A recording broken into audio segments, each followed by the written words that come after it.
Welcome and akwaba to everyone joining us today. My name is Ruby Golo, the Executive Director for Global Chamber in Ghana. We are the only Chamber of Commerce dotted in different locations across the globe, delivering our services virtually. Membership is open to all, and so if you like what we do here today, then please feel free to get in touch with me offline. I'm so excited to be hosting this webinar in partnership with Fourth Wave Tech South Africa and USA. Our plan is to make this section very interactive. And so there will be questions and answer sections after our guest speakers finish their presentation. You are therefore encouraged to get your questions ready and put them in the chat box, or raise your hand using the reaction button, and then you'll be called to ask your questions. For now, please do put your microphone on mute until you are called to speak. We initially had Lucy Queni to moderate the section, but due to some family emergencies, she's unable to join us today. And before I introduce our guest moderator, I would like to say agriculture is a key sector that contributes significantly to the development and growth of Ghana's economy, and currently accounts for about 52% of total workforce and contributes more than 60% of Ghana's GDP. We therefore, improving Ghana's agribusiness sector, therefore, will lead to high incomes, more jobs, pave the way for economic growth and structural transformation and industrialization of the Ghanaian economy. We therefore could not have chosen any other topic than the future of agriculture in Ghana. On this note, I would like to introduce Elom Segbefia, our guest moderator. Solom is a program and project and delivery specialist with close to 15 years professional experience in international trade and investment development in Ghana and in the UK. He is currently the Senior Program Manager of the UK Foreign Common and Commonwealth Development Office within the British High Commission here in Accra, where I have worked for 17 years. I left in 2016. Elom has delivered many economic development programs valued at about £50 million over the past 6 years in the following sectors: livelihoods, agribusiness, manufacturing, industrialization, revenue mobilization, SME development, and institutional reform. He has worked closely with international development delivery partners, government ministries and agencies, private sector institutions, and civil society organizations, and other development partners, donors in delivering development program and projects in Ghana. Elom is also very passionate about agri, and he's the executive director and co-founder of Tilmore Farms, a commercial farm focused on cultivation of pepper in Ghana. On this note, I'll hand over to Elom. Please take it away. All right, thanks, Ruby, and thanks all for joining today's session. As Ruby rightly said, it's going to be interactive, and we are going to learn something new today. It's not just by chance that we have this put together from Fourth Wave, and then from the Global Chamber of Business. Definitely, this is going to be a very good interaction, and we thank you all for making time to join us. So the program lineup is such that would zoom into our presentation. Just to let you know that the array of presenters we have today is solid, people with requisite interest, knowledge, and expertise to lead us through these conversations. I will not talk any more about agric and how critical it is for digital to sort of take a center stage in how we do our agriculture.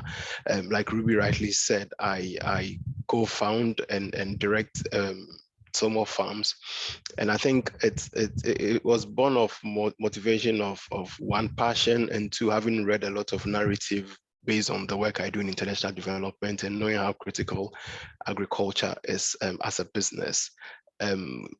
I mean, we've been exposed to, what digital means in agri, what precision agriculture is all about, climate adaptation, mitigation, etc. So I think the point I'm making is that agri is no longer done how we used to be done 20, 30 years ago. And this platform is really going to spur us on, challenge all of us here to sort of reconsider what agri should be in the 21st century. So like I said, we have great speakers who are going to take us through today's session. I'll introduce our first speaker, who is Tumi Frazier. Tumi will be talking, well, she's from, she'll be talking about fourth waves agri technology and what it is, and present it to us. But before then, just a brief background of who Tumi is. So Tumi is a former executive director and board member of African Renaissance Business Solutions, a JSE financial technology listed company in South Africa. Tumi is lead facilitator for London School of Economics and Politics on Leadership and Entrepreneurship Program for Pan-African C-suite executives and board of directors. Tumi delivers keynote addresses in forums such as the African Union on topics such as Africa's food security and safety, women in agriculture. She moderates panel discussions and interviews in business and investment forums on infrastructure development for Africa's growth, manufacturing and global linkages and partnerships. So like I rightly said, you will not get a better resource person than Tumi, who is passionate about the continent, who knows the subject area and has devoted quite a chunk of her professional career in understanding what this. So with, well, we can clap, but with cheers in our faces, and we welcome Tumi to take over the presentation. Cheers. Tumi, floor is yours. Thank you so much, Elon. It is a great pleasure to be here today. We are really excited to have an opportunity to share with you what we are doing and also get to know exactly what's happening in Ghana and see how the solution can bring the transformation that we know it can in the agricultural sector.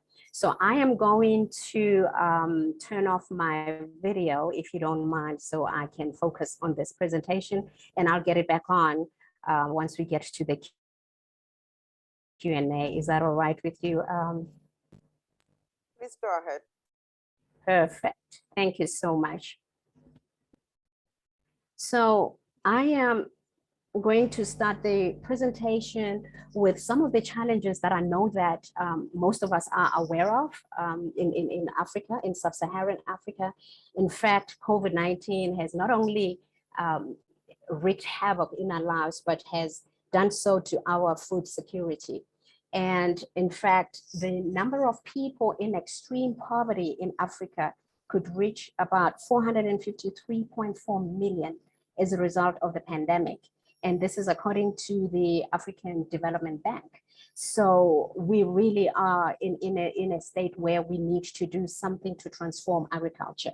So I'm going to move from food security, moving on to the right, the reliance on imports. Now, Africa also has over-dependence and over-reliance, and I'm just going to say over-reliance on imports, which is something that I know most of you who are in agriculture are aware of that. But what is really dumbfounding is the fact that in 2019, we spent about 43 billion just on our import bill. And we average at least about 35 billion a year in importing food that can actually be locally produced. And that would enable us to create the jobs that we so desperately need in Africa and redirect. Can we imagine what we can actually achieve if we were to redirect even half of that 35 billion into the pockets of these small farmers? So there is an opportunity for us there to do something, especially when it comes to local food production. And of course, moving down to the crop loss by pests. This is one of the challenges that we have experienced over the years. Pests like the fall armyworm, most countries in sub-Saharan Africa have struggled with that. including other pests. In fact, Zambia had a locust infestation in 2016 that destroyed crops, running into millions. So we really are, and this actually, the crop loss by these pests have somehow led some of the African countries to resort to the enhanced use of synthetic chemical pesticides, which of course we know over time, if they're not administered appropriately, they could actually be damaging to the crops themselves or even the environment. So there's an opportunity there for us to do something different, and you will see how we use technology to deal with these challenges. And then moving to climate change, we are living in the times where water is becoming a major concern, not just in Africa, but globally. So with the droughts and soil degradation, that has become the order of the day and is impacting the smallholding farmers. So teaching small farmers the regenerative way of farming has become, actually, it's not just critical, but it's becoming almost like a top of the list kind of priority right now. And central to the regenerative farming methodology is soil management. So the importance of restoring the soil so that we don't use too much water. Because once we run out of water, guess which industry is impacted? Of course, all industries are going to be impacted, but agriculture more so than other industries, because it's important then for us, then food security will really be at a risk. So this is where we are at, saying, well, restoring the soil is important so we can increase the carbon capture in the soil itself. And on the last part, over the years, when we talk to some of our partners, we have realized that there's been a slow technology adoption in the unserved markets or underserved markets, which is where the small farmers are at. And simply because there haven't really been appropriate technologies that are using the current disruptive technologies that we're talking about, from artificial intelligence, blockchain, Internet of Things. So these communities have been left behind. And in fact, I saw a number, the stats that in Africa, we have at least approximately 33 million farms, small farms, and that are producing 70% of the food supply. Yet these very small farmers are actually left out of the digital world. So we are now using, as fourth wave, we've come together to say, how can we resolve these challenges using technology? And this is what the discussion is about today. So moving on to the next slide. So our solution is a mobile application, because we realize most small farmers, it doesn't matter where you are in the continent, of course, most people have an Android or a small phone that they're using, but then maybe we may have very rural areas where that is not the case, and we can talk about how to reach them. However, for the purposes of this presentation, we have come up with a solution using the mobile application, which, and the content on this solution, on this technology, is translated in local languages. So we did not just take a solution. Our solution is not the one that you take off the shelf and hope that it's going to appeal or resolve problems of every country in the continent, but it is customized. We make sure that it's customized to each country, because each country has different challenges and has different languages, different crops, etc. So we have taken the dynamics that are in the continent by making sure that we have a technology or a tool that is appropriate, that is accessible, that is user-friendly as well, and speak to the end user. So the languages we have, the English is transformed in the local languages, and then we have some of the content is accessible on offline or online, which means the farmers would not need to access the internet to be able to use some of the modules, especially the educational modules. But then, of course, when it comes to processing payments, of course, one needs to be connected to the internet. So the following are the modules that are in this tool. we have the first module is the crop advisory.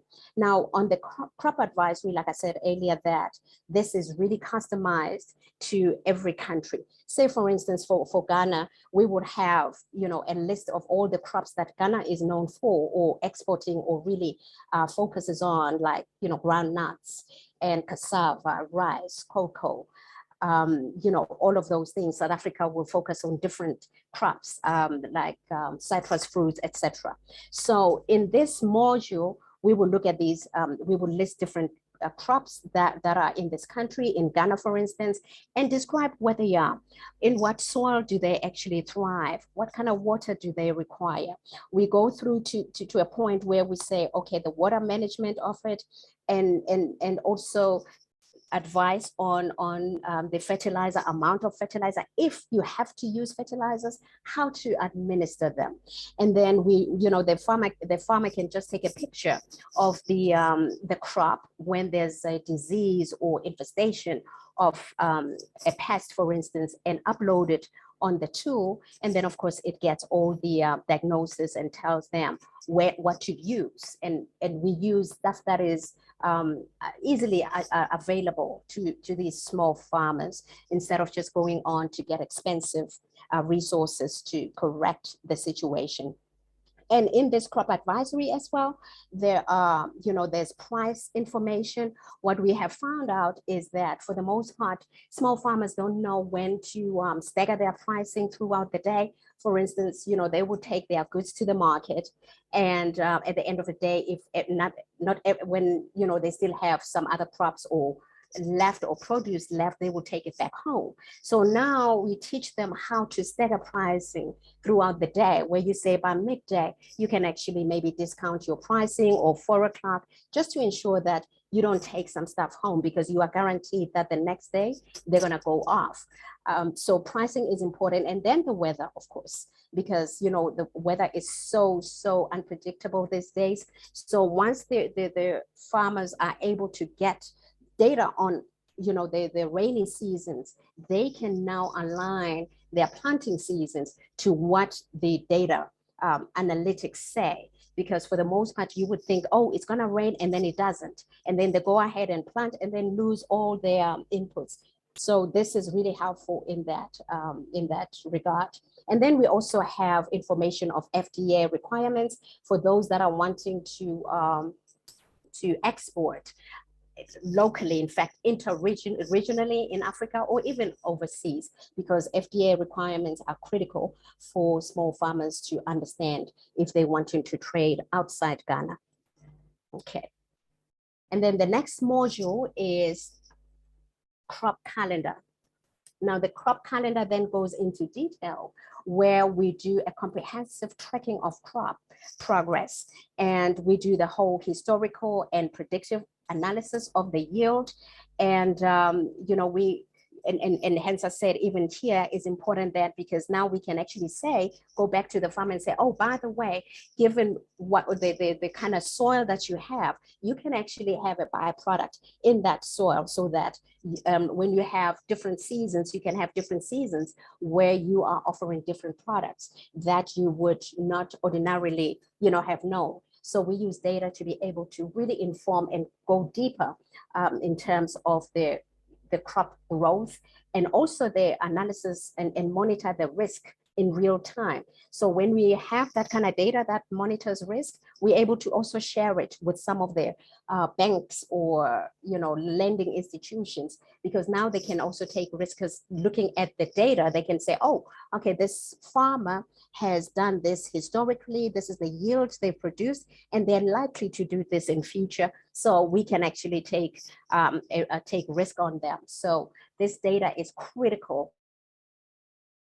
for loan disbursements and lending portfolios. So it gives most of our partners, who are the banks or, you know, the funding organizations, that kind of data.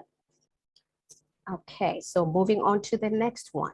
Then we have the marketplace. Now in this marketplace, this is where we have all small different organizations or companies rather that are selling inputs from fertilizers, the right type of fertilizers. Remember earlier on, I said, you know, we're trying to teach small farmers to either use different ways of dealing with pests, more integrated approach to pest management, or if they have to then use the pesticides, then they got to know how much of them to use, what protective clothing to put on to avoid also the runoffs where fertilizers and water run off into the neighboring lakes, causing, contaminating the rivers, etc. So in this marketplace, then we have some of the partners that we work with that sell these inputs from the right fertilizers or even the seeds.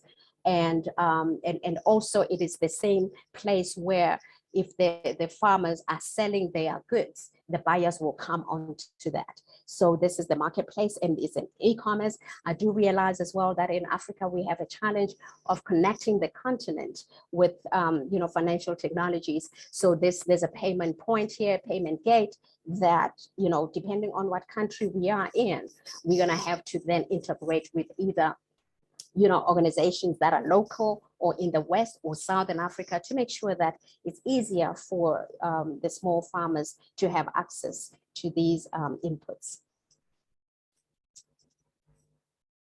And then this is the front end of the tool where we onboard farmers. So over and above the education that is on this platform, we are teaching the farmers digital skills. So for them to onboard, we make sure that they either are assisted or shown or trained, how to onboard later on or change some of their information. So you could say this is the user dashboard, if you may, for the purposes of this, where the farmer will input all the farmer details, like personal details, the size of the farm, the crops that they are planting, and the actual Google coordinates, because it's important for the credibility of our data to get as much data as possible.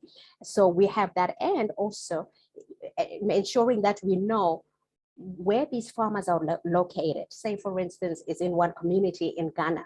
How many communities are there? So you have all of these, and then by community, by the region, and by gender, because it's important to also understand of all the farmers that are in Ghana, how many of them are women, for instance, and what challenges are they facing, so that this feedback or this data can go back to governments or other partners that really require it to support the farmers better.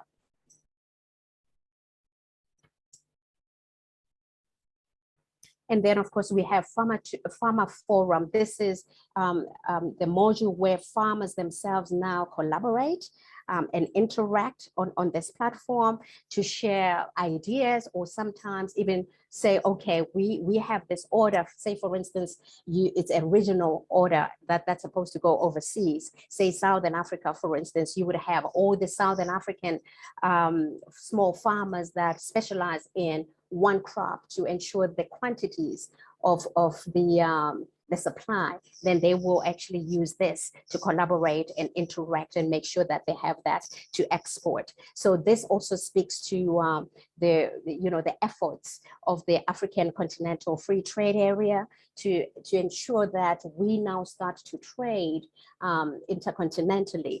And in fact, one of the projects we are working on with USAID South Africa is where we are taking technologies, expertise out of South Africa into Southern African countries, at least about 8 of them, to empower these countries so that we improve yield of small farmers. And in return, those small farmers would actually export their stuff into South Africa, because right now South Africa is also relying heavily on imports. We're importing from all over the world when our neighboring countries have exactly what we need, possibly even at a lower rate.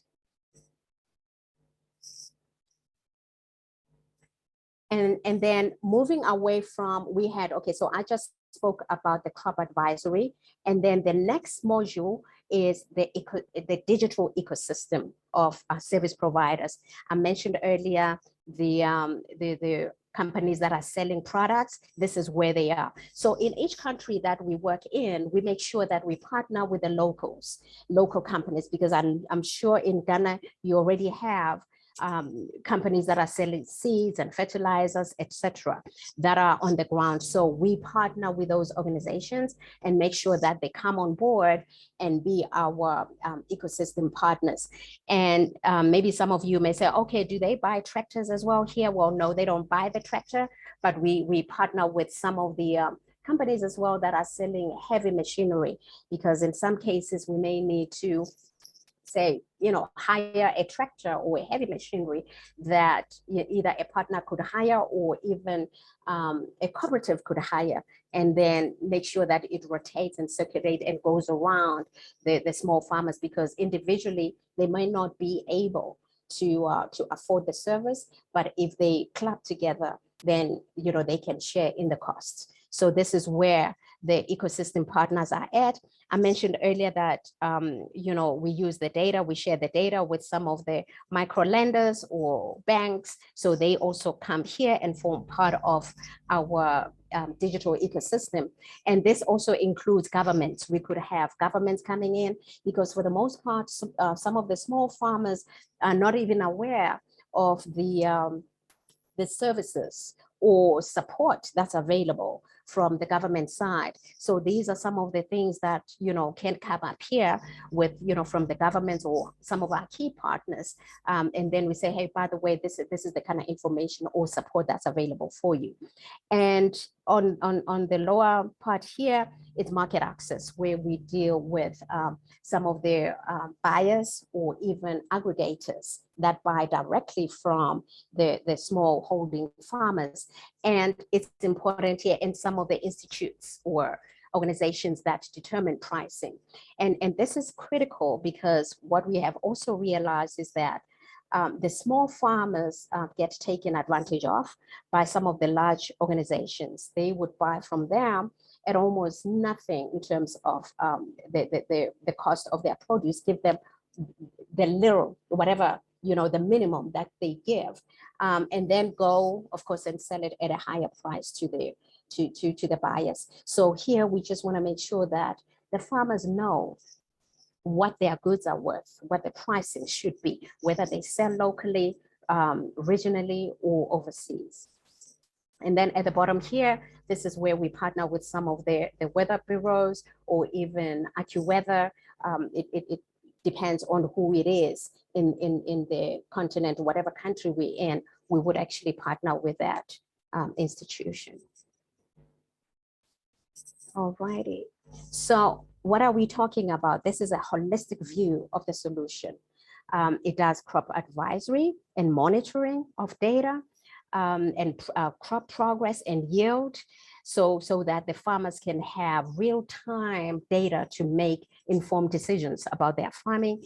And it links them to markets, and then it enables interactions amongst themselves, and then of course the buying and selling, buying of inputs. And then moving along, these are the key benefits that the tool has. On the left, of course, we're saying this is bound to decrease the hunger, the poverty, reduce procurement costs, because as I mentioned earlier, these farmers are now able to collaborate to make sure that they can afford some of their procurement costs, and reduce logistics costs, because also when you have a captive market on this tool, we're able to negotiate lesser charges or costs from these big organizations. And also it decreases the import dependencies, because why?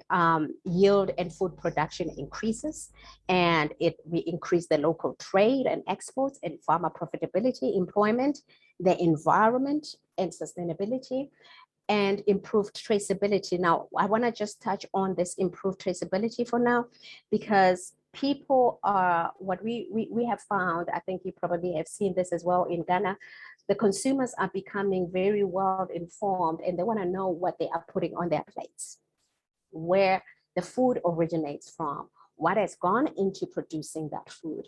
So we have this improved traceability, we're talking about tracing food from farm to fork, literally, so that when people are sitting with that food on their table, they understand where it comes from and how it was produced.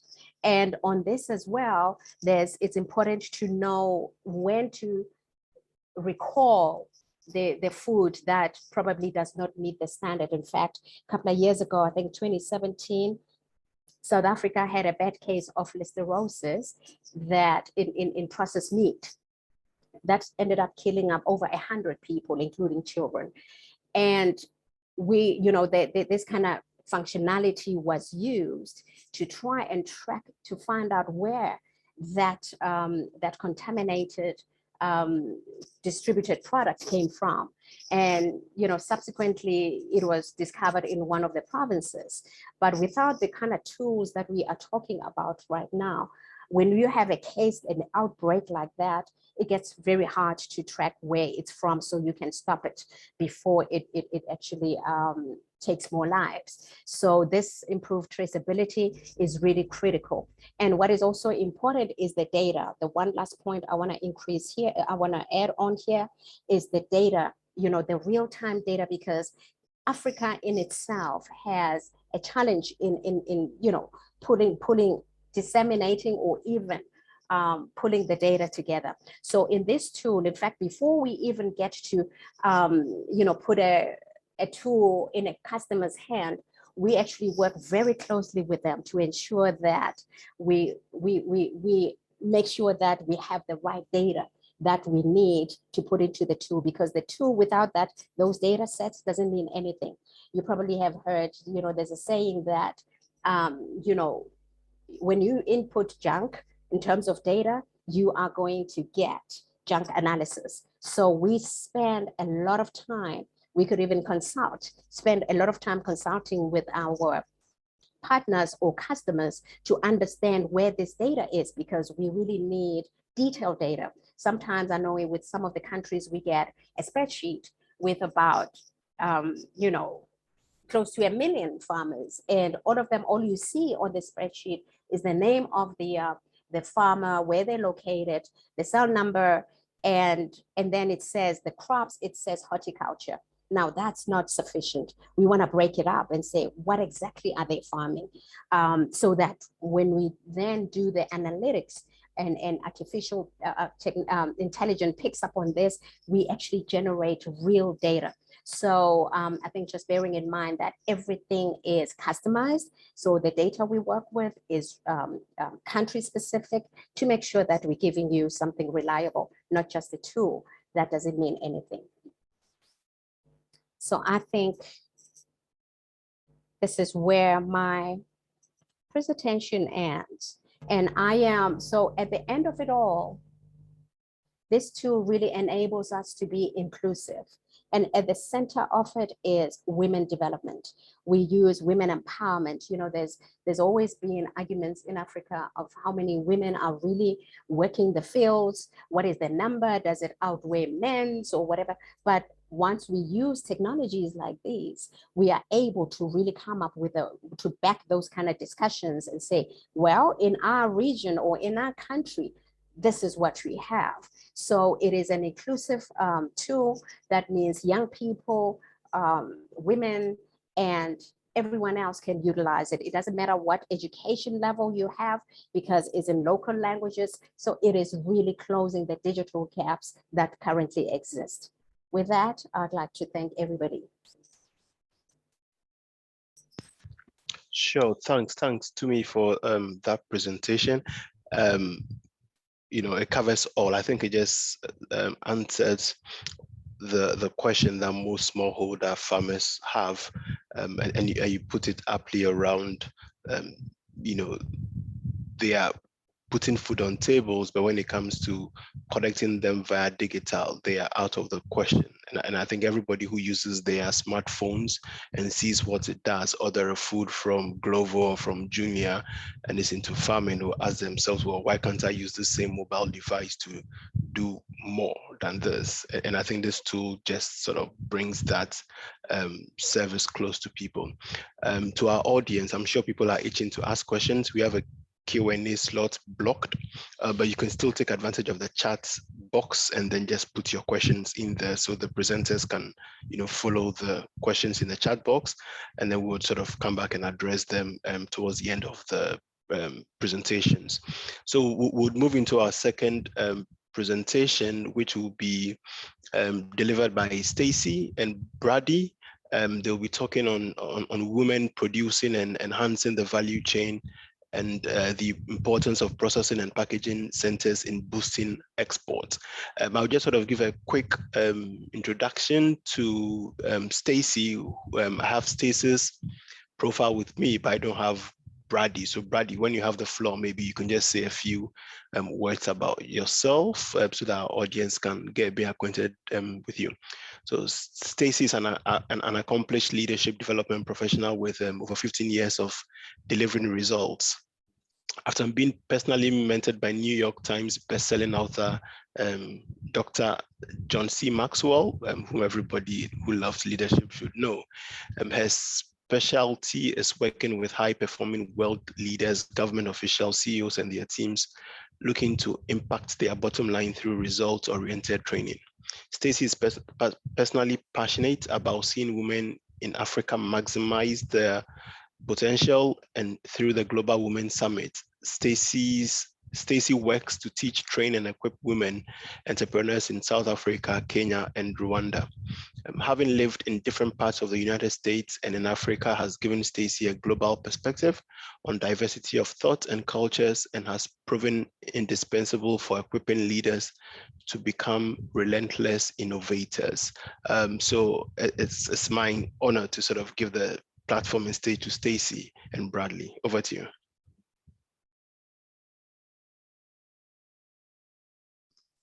Thank you so much, and good afternoon to everyone. I'm just going to be before you actually quite briefly to share a little bit about kind of my passion and where this goes. So I'm going to go ahead and I'm going to stop my video so that I can just kind of put up this slide that really speaks to where I kind of like to go with things like this. I will tell you that, a lot of African Americans or Black Americans, they take a trip. The few of us that have actually gone, they take a trip to Africa and they say, "Oh, I felt this sense of home when I went." And I share these images with you because I actually, when the first time I went to Africa, which was probably about now 15 years ago, I felt a sense of purpose. And the purpose was just the passion I've always had around seeing the playing field leveled for women.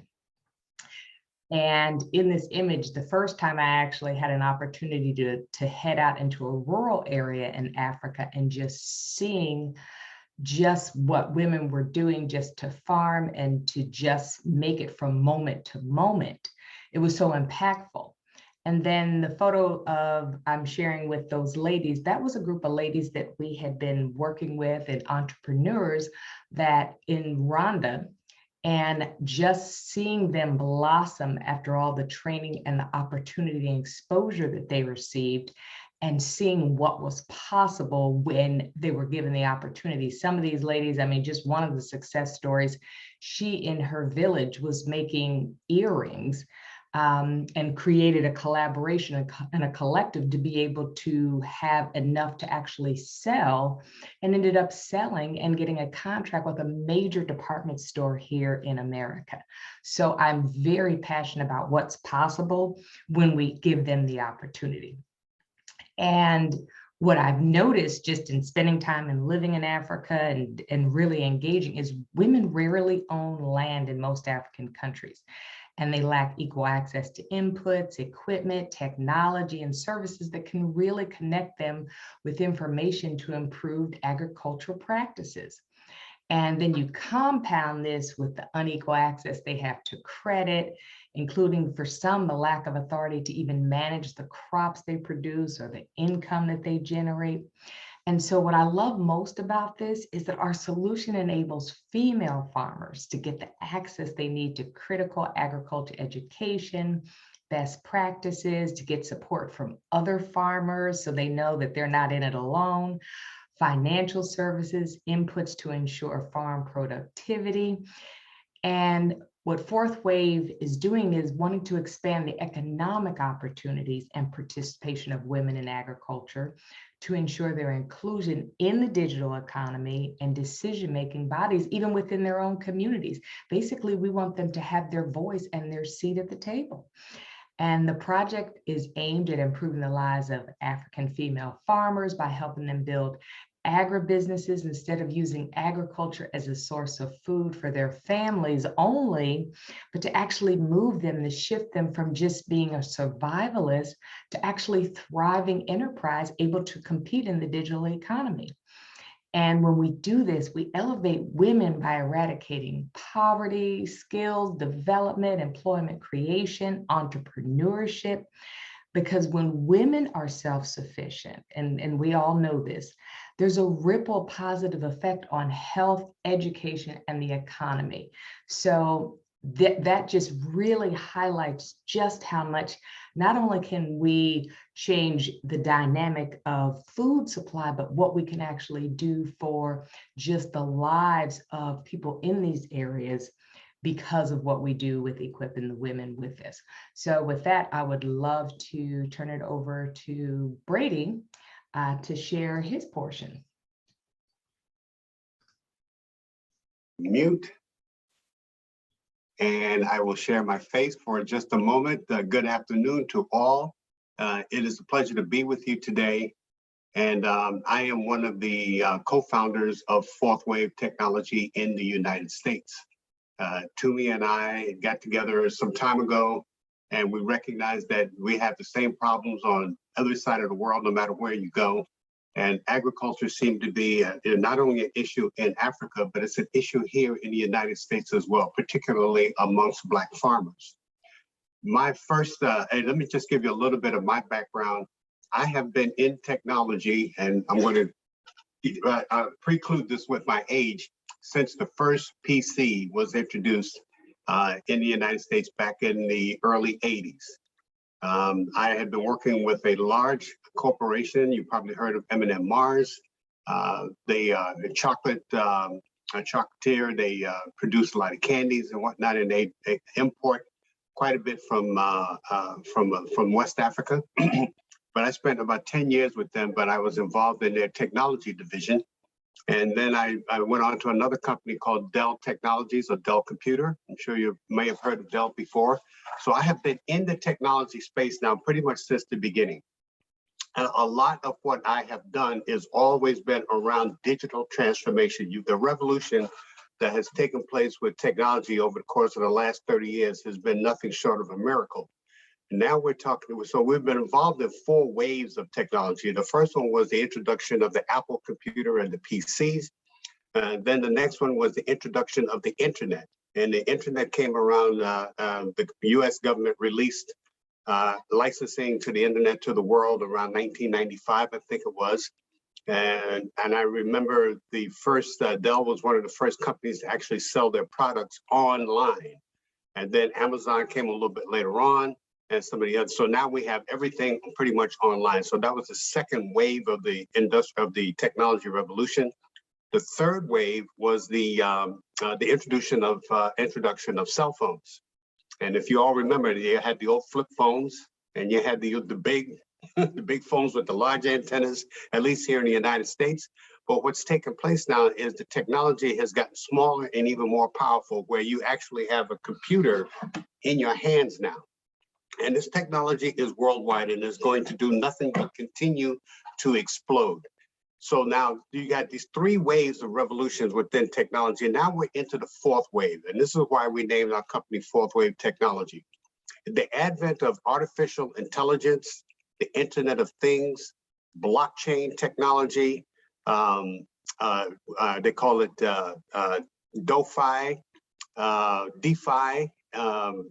fintech. All of these new technologies are pointing to a future where everything is connected, and everything is connected by the World Wide Web.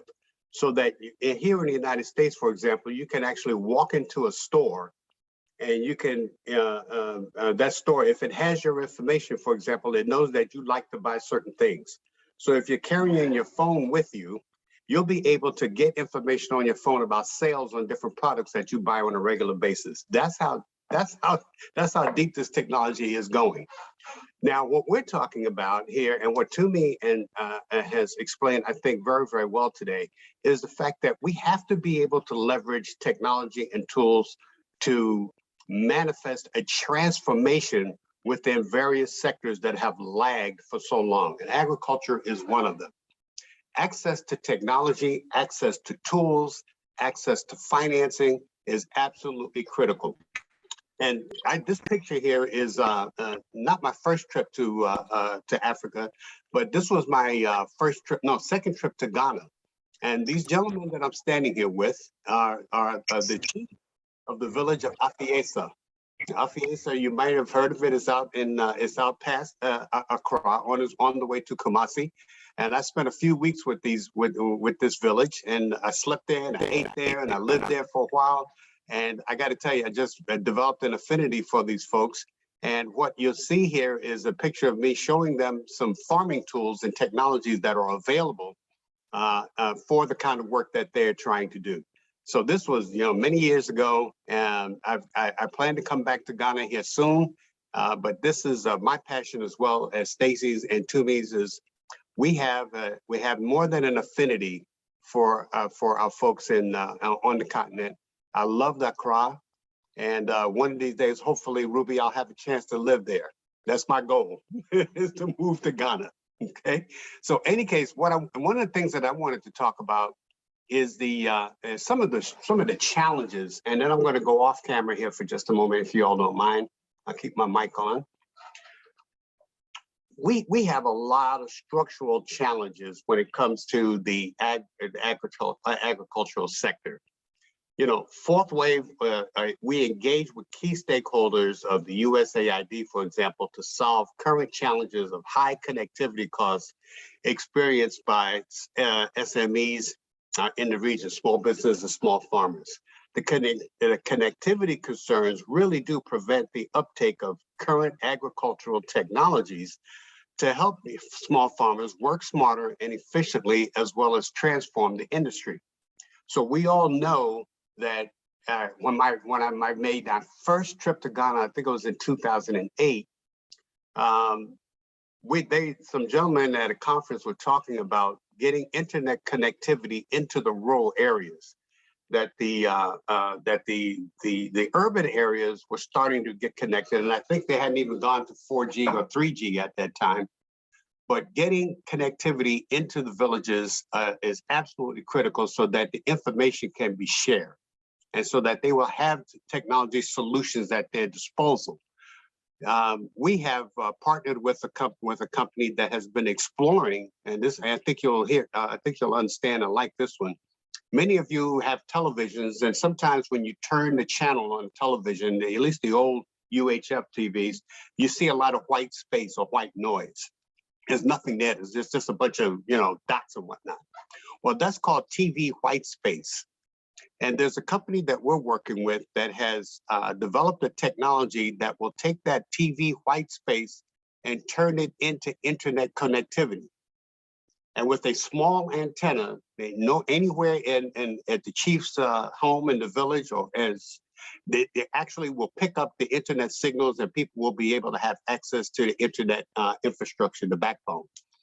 So those are the kinds of solutions. So we're partnering with people like Microsoft, Azure for the cloud.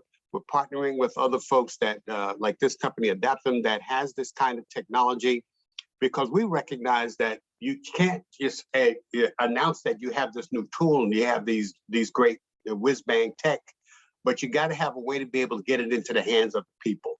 Okay.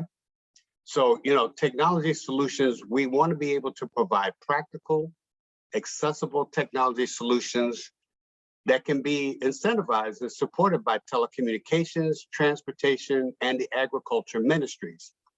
These things are designed to grow Black and other diverse small farmers to expand their capacity and capabilities for participation in the agriculture sector.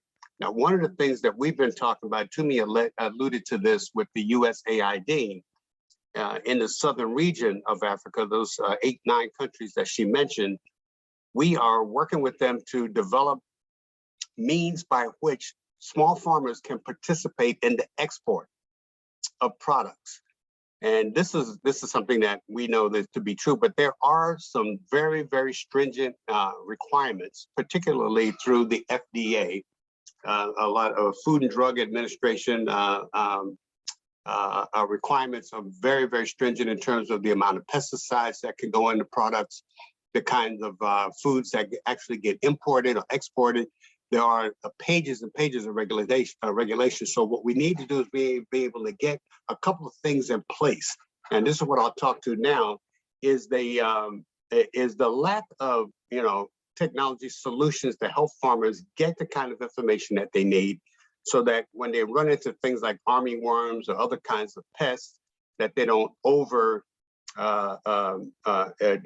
they don't use too much pesticides that would then be rejected within the marketplace in terms of the requirements by the FDA.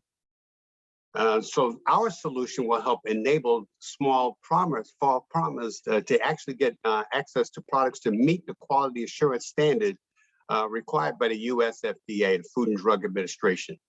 These kinds of, whether it's in a PDF form or whether it's a YouTube video, the platform will handle these kinds of educational and awareness tools so that they can have real-time information to operate in real time, so that they can solve their problems in real time.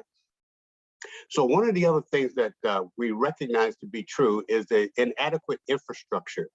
And when we talk about that, we talk about storage, we talk about logistics, supply chains. Because of COVID, of course, over the course of the last 2 years, the supply chains have been disrupted around the world. And so when you talk about the disruption of supply chain and logistics, getting products into the hands of people who need them has become delayed. I mean, you can order something today and you might not receive it for 5 or 6 or 7 months. So these are the kinds of challenges that we're all facing around the world. But when you talk about the vastness of the land area in Africa, and you talk about trying to get goods from a rural area into a port or into the hands of somebody that can actually either take those products, pay the farmer for their products, and then take those products and get them into the hands of a larger aggregator, these are the kinds of things that need to be put in place from a structural perspective. So one of the things that I know that I've talked with USAID folks about is the development of consortiums or aggregators in the local area, so that people know that when I produce my cabbage, for example, and I produce, 10 or 15 or 28 hectares of cabbage, that I know that I have a place to be able to take that product, and that product is going to give me good yield, a good pay for what I've delivered. And then from there, either the product can be packaged up, boxed up, and trucks come in with refrigerated trucks to be able to take those goods to a port so that they can be exported, whether it's going to be to a port in coming out of Accra, or let's say down in Durban or Cape Town, and then make their way into the United States. We're trying here in the United States to get more non-GMO products imported. People in the United States are becoming much more savvy about the kind of foods that they eat, where the foods come from. And the wave now is, people are talking about being vegan, or they're talking about, organic foods. And we know that Africa is probably one of the largest producers of organic products, because you don't have access to a lot of the pesticides that people here use in the United States because of the large scale of farming. So the smaller the farms are, the less likely it is to be utilizing a ton of pesticides on those products. So non-GMO becomes a big deal. People are paying top dollar for non-GMO products. So at the end of the day, our solution, we're trying to incorporate these 5 main things into our tools so that we look at how we educate, how we put solutions in place to address inadequate infrastructure, connectivity challenges, and then the regional aggregation of vertical product lines so that we can get those products into the marketplace. So with that, I will stop and hopefully leave some time for question and answers. Again, I want to thank you all very, very much for allowing us to speak with you today. But these are the kinds of things that we are passionate about, and we hope to partner with each and every one of you in some way, shape, form, or fashion for the future. So I'll turn it back over to the moderator. It's all yours. Yeah, sure. Thanks, Brady. Thanks, Stacy, for your presentations.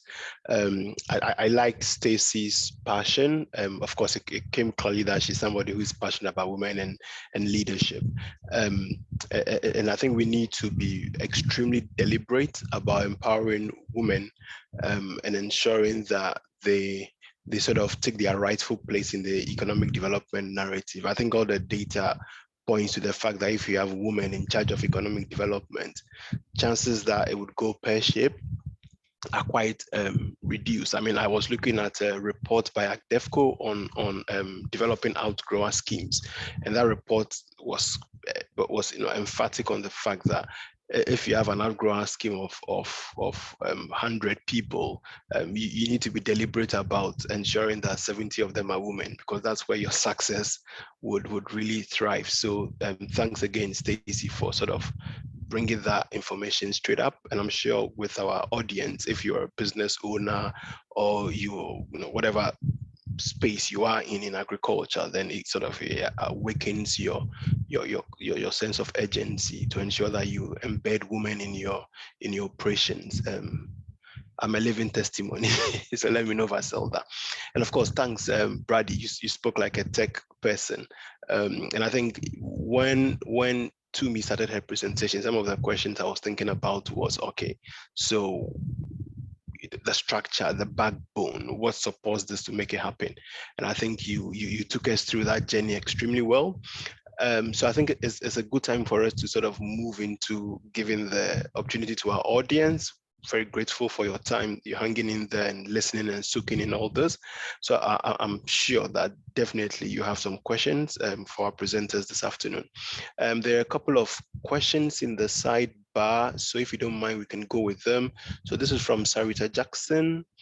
Sarita, so her question is the work with USAID in the Southern African region in collaboration with the Southern Africa Trade and Investment Hub. So I think it was Tumi, I'm not sure who spoke about some connections with you.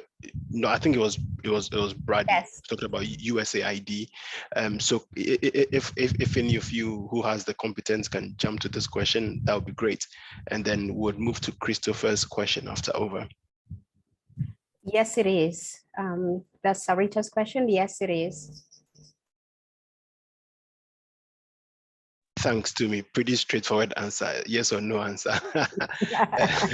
Yeah, I like those questions. Yes or no. Don't elaborate. You elaborate, you put yourself in trouble. Okay, so this is from Christopher. What about the political regimes that also can hinder or challenge progress from a continental perspective? Much of what is being done that is good in Africa is being hindered by political corruption.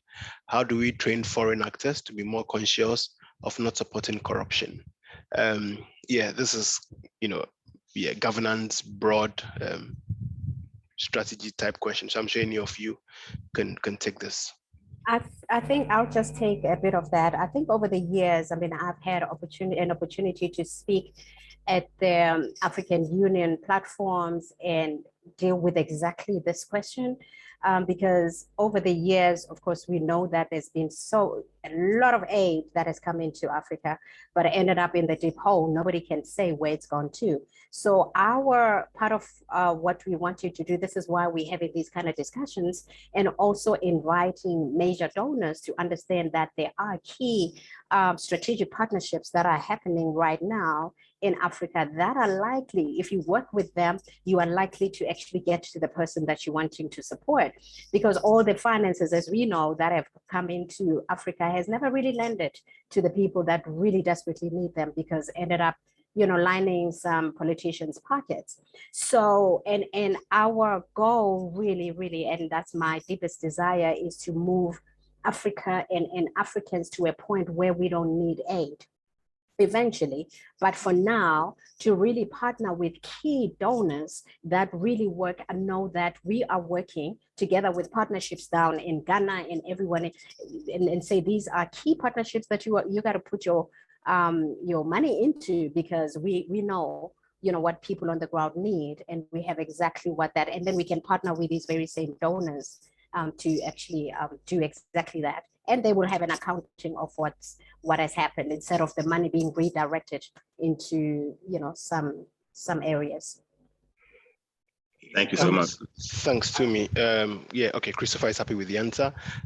Is there any other panelists who would want to sort of hit on the corruption? I mean, Febi has also thrown in the die of Africa doesn't need aid.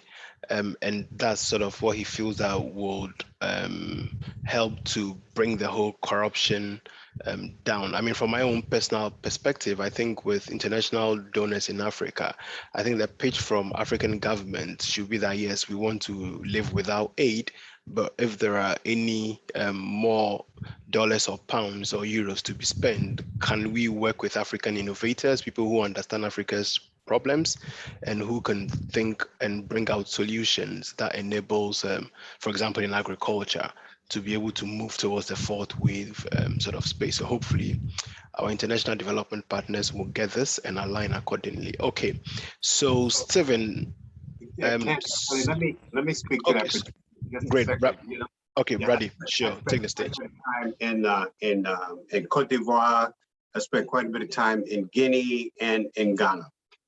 And one of the things that I noticed that is you're exactly right. This whole thing begins and ends with leadership. Leadership has to take on the posture of investment mindset as opposed to an aid mindset. And I think that's what the gentleman Dambisi is talking about. Africa can feed, the continent of Africa can feed the entire world. So from an investment perspective, companies need to start thinking about what they can bring to the table from an investment perspective, just like they would here in the United States or any place else around the world, where monies are brought in, not from an aid perspective, but from an investment perspective, collaborating with the local folks to make sure that these investments it's like running a business. Small farmers are an investment. And if we invest in tools, we invest in technology, we invest in the infrastructure, we invest in the things that are necessary, it's almost a bottom-up approach as opposed to a top-down. Now, it's up to the people who vote in those countries, or who are the movers and the shakers in each one of those countries, to force their leaders to start thinking from an investment perspective as opposed to an aid and putting the money in their pockets via a box under the table.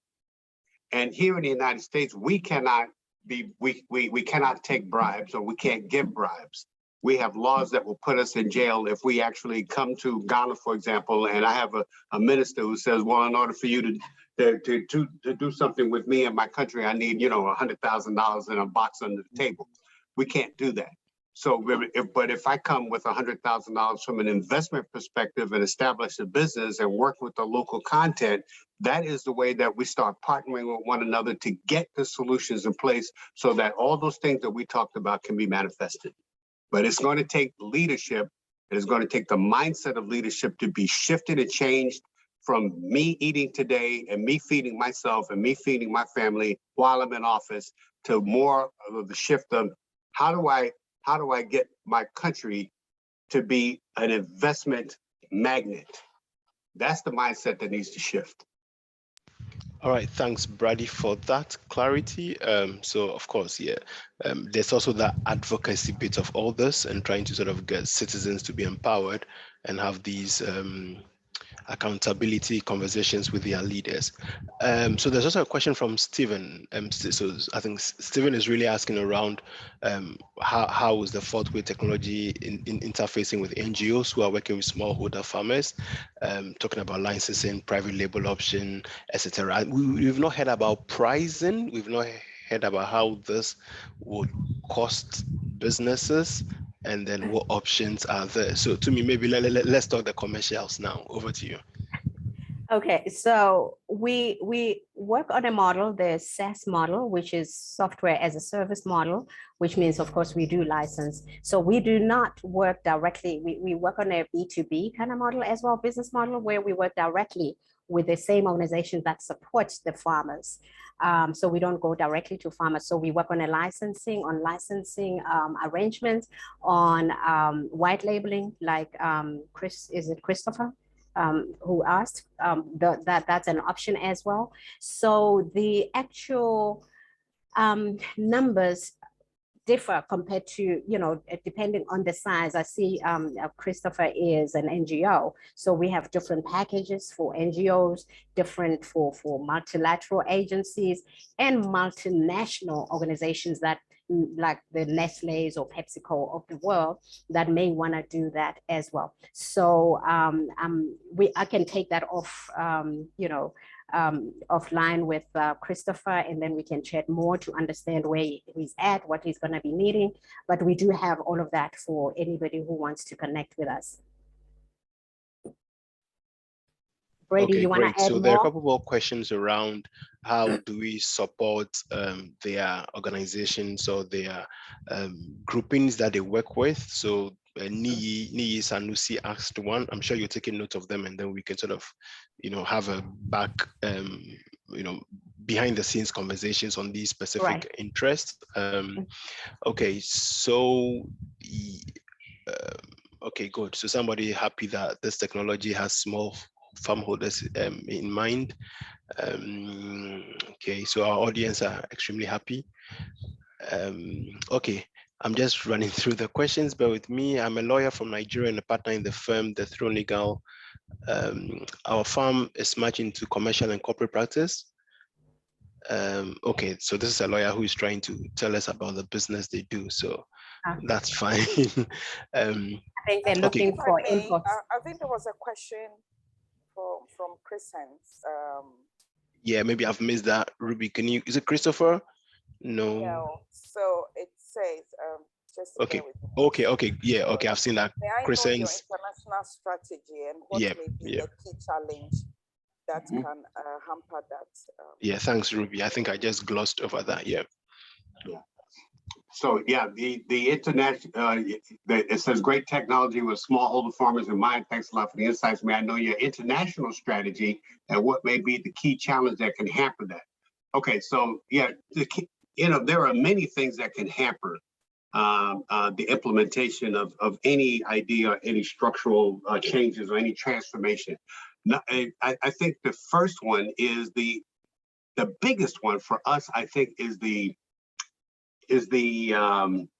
connectivity issue, and connectivity, not just from an internet perspective, but because of the land mass and because of the where people are located, they're typically far away from where the action is in the city, so to speak. But giving the opportunity to have people get a hold of the technology and getting the information out about it is probably the biggest challenge out there. So that's one of the reasons why Tumi explained that the way we would prefer to work is, instead of going one-to-one, is we go one-to-many. And so, like we're talking about business to business, working with the USAID, working with UNDP, working with global Chamber, working with these multilateral organizations and multinational corporations, we should be able to get the tools and technologies into their hands at a nominal fee, where they can then begin to spread the word to their their constituents and their associates. That, and to me, that is the best way to be able to get this done. I mean, you know, we live in a world where now you can develop an app, but if you don't know about the app, you don't know about it. You may stumble upon it. But if you have a community of practice, or if you have people who are connected to an idea or connected to a community, like this, for example, the Global Chamber is all over the world.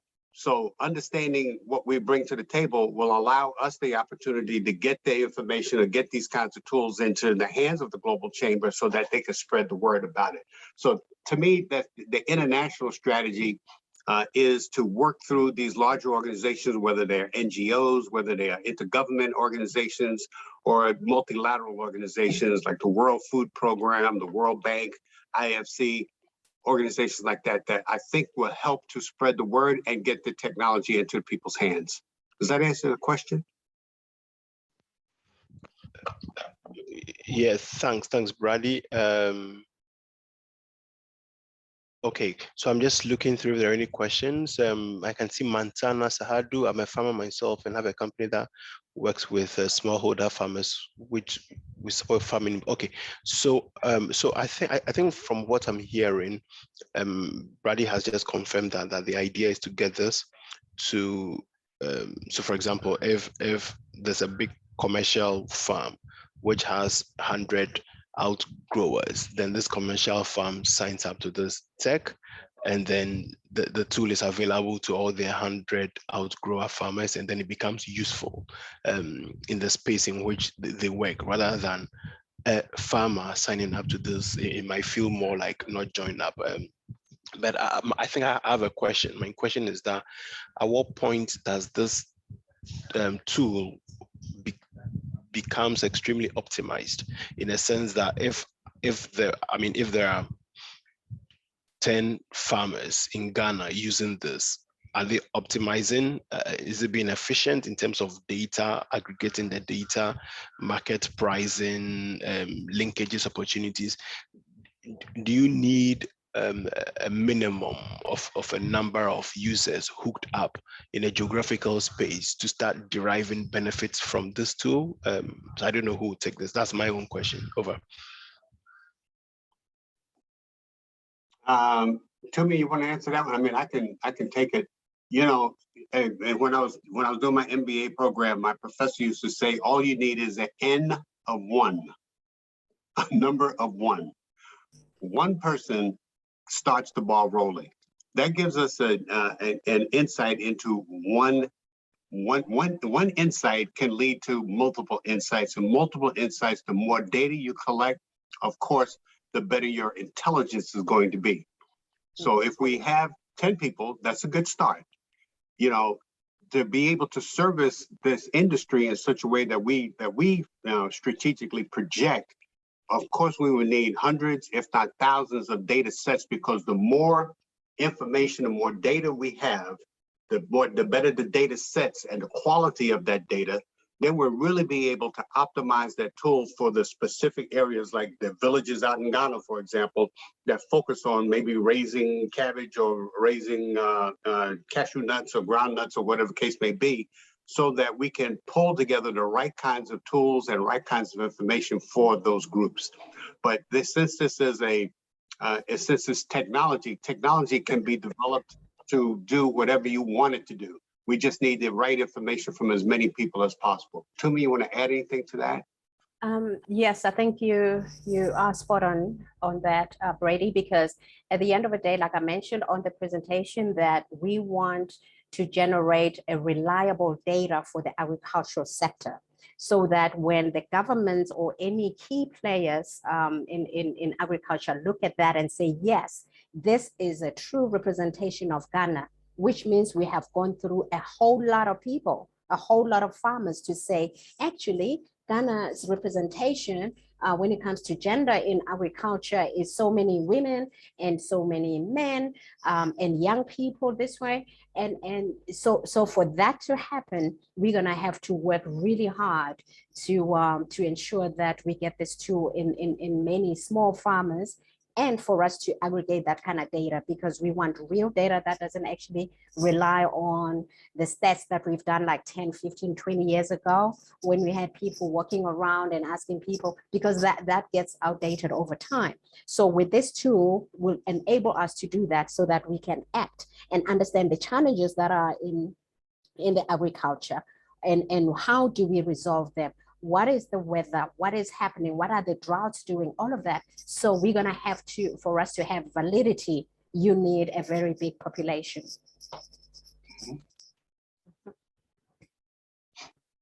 All right, thanks a lot to me for that. I can't see any more questions in the sidebar. Is there anybody who sort of wants to take the microphone and ask a question or a comment or any reflections? At this point, that will be welcome. So just sort of any comments, reflections. I'm sure we would have somebody in the audience who would have seen this in action or has an idea of how this can be improved, etc., and would want to share some feedback. So please, you can just jump in, because we don't have a queue of people with hands up.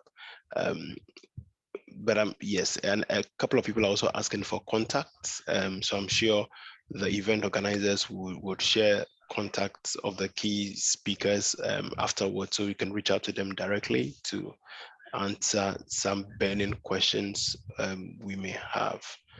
Okay, Yes, so definitely, we will be sharing that after the event. So the floor is open. Please feel free to contribute, comment, share best practice, etc. Yeah. And I'm also assuming that we have colleagues here who maybe work with smallholder farmers or smallholder farmers themselves. I think you just need to take a minute and reflect on the presentation and see if it definitely answers or solves any problems you may have with your current operation. If there are any gaps, then maybe it's feedback that can be given to the fourth wave team to consider. Yep. We see Oski's hand is raised. Okay, please go for it. I can see whose hand is up, so please go for it. Okay, so my name is Oswald. Thank you very much for the opportunity. I really appreciate the time spent to give us this education. My question is, I want to find out the remote areas where it's likely we'll reach out to give them an education on this technology-based device to help in solving their problem. I want to find out those who don't have smartphone, how best can we educate them to also get hooked up on these technology devices? So I can take, can I take that? Yeah. I guess. Please, Okay. yeah. Go ahead. So to me. there are, we've had feedback on some of the rural areas, very deep rural areas like Zambia, etc., with people with no cell phones at all, let alone a smartphone. So, and the research we did, one of our partners there did a research to see what would work for them, and the majority of them prefer the radio. They still listen to the radio.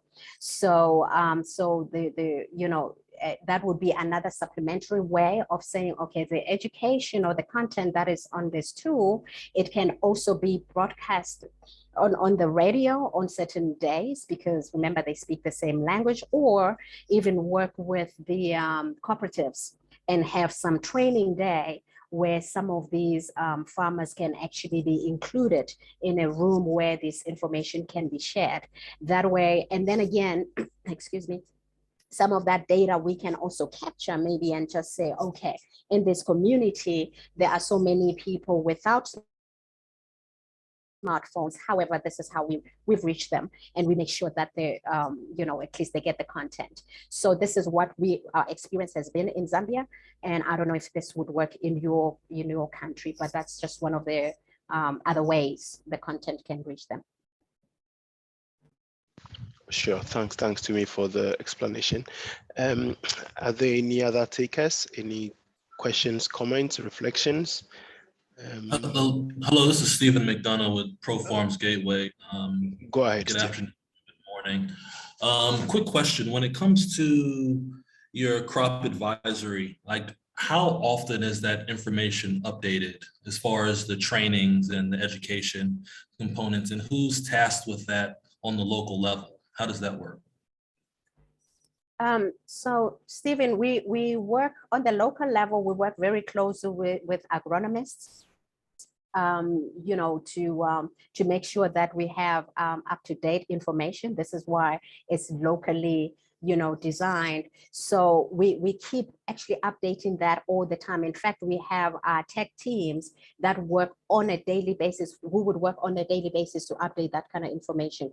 But if you also recall, when I was talking about the onboarding part there, where we teach farmers how to input eventually the digital tool, digital literacy, to be able to do the inputting themselves, they would actually maybe add on, say for instance, a year later, we have the some of the crop growth or analysis, and they now have a byproduct that they're planting there. They can actually go on the tool and update that themselves, because now they know how to. It's almost like changing a cell phone or changing, you know, without much. But we work with agronomists when we feel that, you know what, there's more that needs to be done.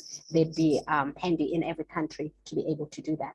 And some of the marketers or even the engineers on the ground. Perfect, thank you. All right, sure, thanks. Any other questions? I see Charles's hands up. Okay, Charles, please go for it. Yes, good afternoon. My name is Charles Atia, CEO of BDICE Limited, based in Tamale. There is a lot of information or technology out there that can benefit farmers in many ways, but there is a lack of information or access to that information, knowing what can solve your problem. So I'm just wondering what we should expect in the few years ahead in terms of bridging that gap between what technology is out there and then getting farmers and then those working in the agricultural value chain to know what is there and how they can access the technology to enhance their work. All right, Charles, thanks for that question. I'm sure Brady will pick that up. Yeah, you know, when we talk about the future and how do people actually access this information, Charles, of course, that it's just like anything else. It takes time for these kinds of tools or these kinds of technologies to actually become adopted worldwide.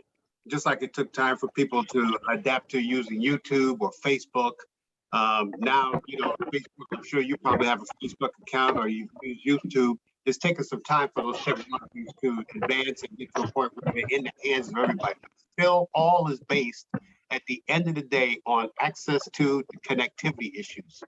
So the more proliferated the connectivity issues are used, and people are starting to have, it's just a normal thing throughout the day that everybody's got a smartphone, everybody's got at least a phone that can connect to the internet and can download information. With that level of digital adoption is what I think is going to solve those issues over time. Now, again, governments have a role to play here because the telecommunications ministry needs to be focused on things like making sure that phone companies are able to provide the kind of infrastructure and backbone that reach into those areas besides just making phone calls or sending text messages. The ability to be able to transfer currencies across borders, for example, or from one to the other. I've seen somebody's on, somebody could, yeah, okay. So the ability for companies to be able to provide that kind of backbone, the Ministry of Telecommunications need to be partnered with the folks in agriculture, need to be partnered with the folks in transportation, need to be partnered with all the various agencies of a country, and to get the kind of internal or external investments drawn into those nations. I think that is the way that these technologies will be proliferated so that it becomes normal. I remember when I got my first mobile phone, they put it in my car, and I had a little antenna in the back of on the back of my car. And this was like in the 90s when the mobile phones first came out. They were pretty big, but I remember not everybody had a mobile phone in their car. But now, 10, 20 years later, everybody's got not only a mobile phone, but they can walk around with it in their pockets. So this kind of adoption over the course of time is, I think, going to be the way that this kind of information gets into the hands of people. You'll be able to go to a hub or a portal, for example. You'll see our tool listed with maybe 4 or 5 or 6 other tools that kind of do the same thing, but maybe each one is a little different because they address different needs. So that's the way I think this is going to come about. All right, thanks a lot, Brady. I can see Sajid. Sajid. Yeah, Sajid, please go for it, Sajid. I have another comment. Oh, is that Charles? Yeah, go ahead, Charles. Sure. Oh, Charles, go for it, then Sajid will come in.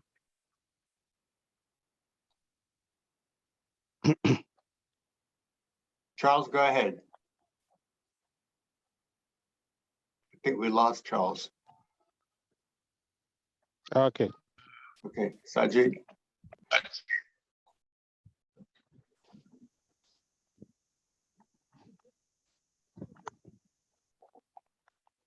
Hi, Sajid, you're on mute if you're speaking.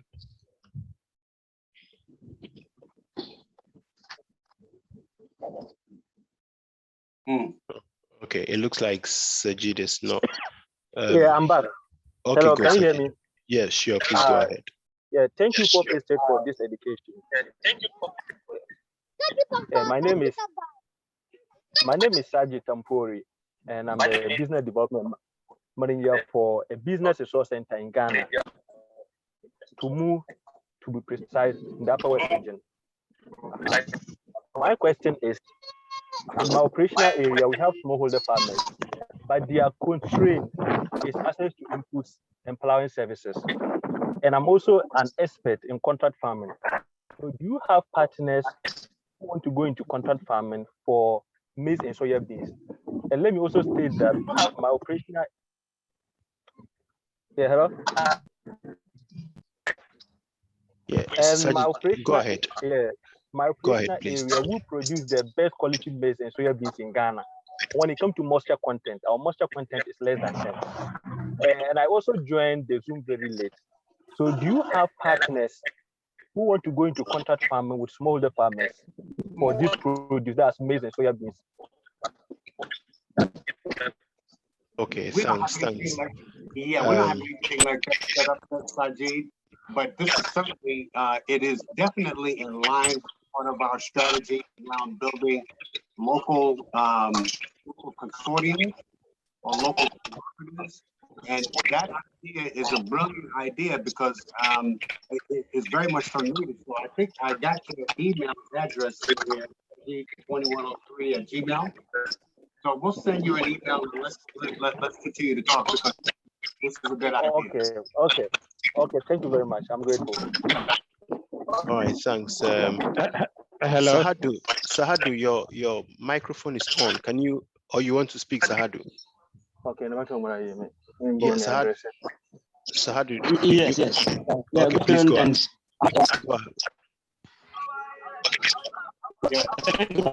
And then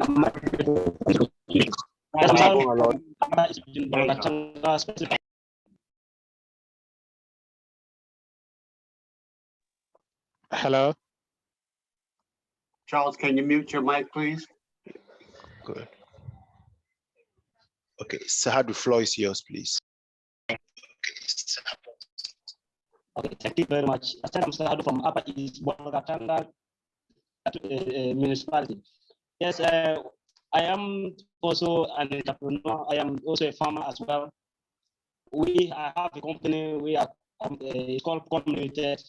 We go into farming and we support farmers with inputs and seeds and then fertilizer to go into farming. Basically, we are dealing with those who are into vegetable production and those seeders. But specifically in this dry season farming, we go into the vegetable production.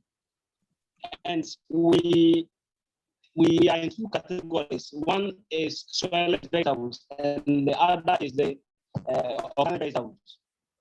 And most importantly, our people here, most of them, we are much emphasizing on women farming, and most of them have no knowledge when it comes to the technology. And most of them use phones that can support these systems you talked about. So in our case, how do we, train these farmers for them to also accept and adapt these new technologies when it comes to farming? Because some of them, when you teach them to use input that are special seeds that are approved, they have problem with that because they want to use their traditional seed, which is not good. It doesn't give them good yields. So, and if you don't buy the seed for them, they find it difficult in using their own money to purchase those seeds. So in this case, how do we do it? And what can you people assist us in terms of that, so that we will be able to manage these farmers very well, so that we manage inputs for Ghana. Okay, thanks, Sahadu, for your question. If you can go on mute. So let's take Sajid's question, and then either Tumi or Stacy can respond to this. I think Brady has asked to join another call. So,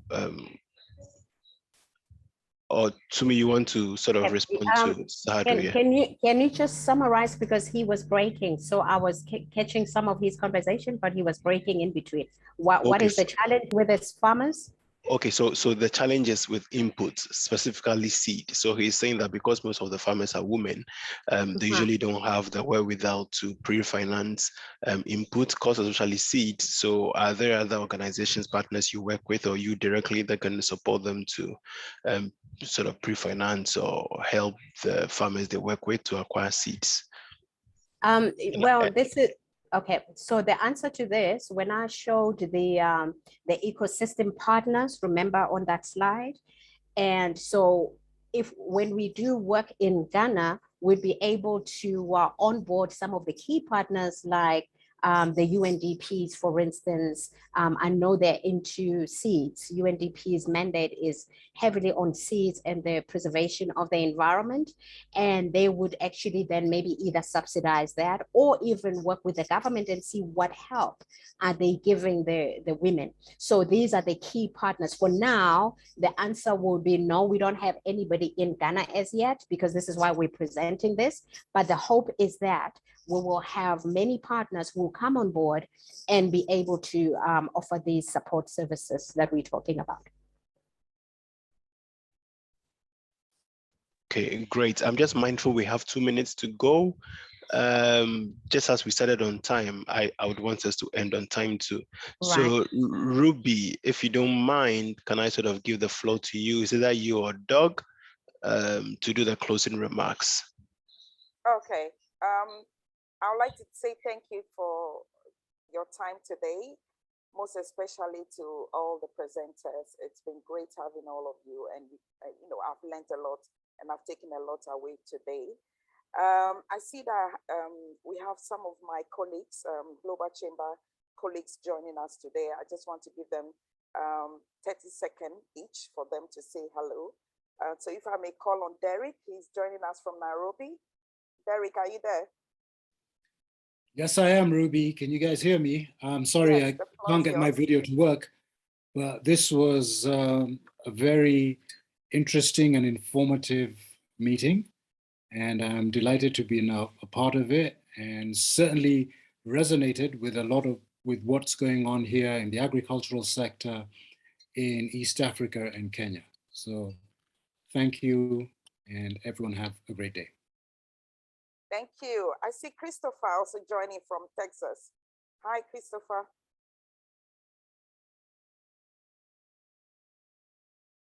Christopher, you are muted. Are you there? If not, I'll go to Adisola in Nigeria.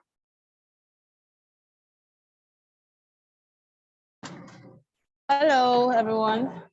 It's good to be here, and it's been an interesting one. We're looking forward to hosting ours very soon. And Ruby, I told you we're going to do something together. I'm still working on that, really. I'm talking to the necessary government officials, and when we're ready, we'll host everyone. So it's good. Thank you for a wonderful session, a really nice one, informative too. And thanks to all the facilitators. Yeah. Have a nice day. Yeah. Stephanie, are you still there? Thank you.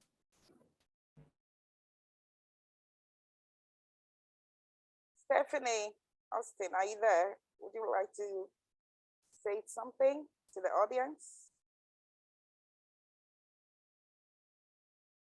No? I think I saw Tal from Israel. Tal, are you still on? I think he's left. Okay. Who else do we have? Nehi from Nigeria. Are you there? Yes, I am, but thank you very much for the opportunity. It's been a very enlightening session. Thank you very much. Christopher, are you able to speak?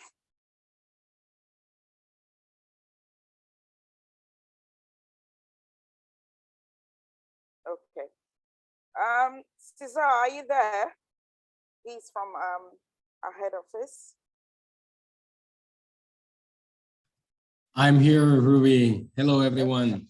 Thanks for putting this call together. It's been great to learn more about how technology is helping in Africa. And this being recorded, I've been sharing a link for you to register, let's say, so to speak, to put your contacts there.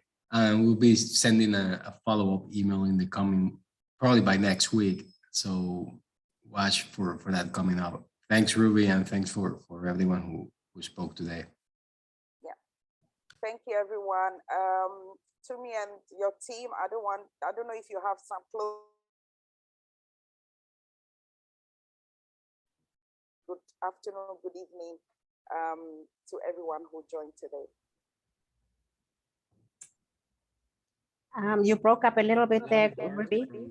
If you want to say a parting word to our audience before we close. Yes, thank you so much. We appreciate the opportunity to share and understand some of the dynamics in Ghana. So we look forward to connecting with everyone. So anybody who wants to contact us will contact Ruby and we will be able to get back to you. Thank you so much. Appreciate it. You're welcome. Thank you, everyone. For those who are interested in joining the chamber, please do feel free to make contact with me and we'll have a conversation around that. Thank you, and all of you keep safe. Thank you. Bye for now. All right. Thanks all. Have a good one. Cheers. Bye-bye.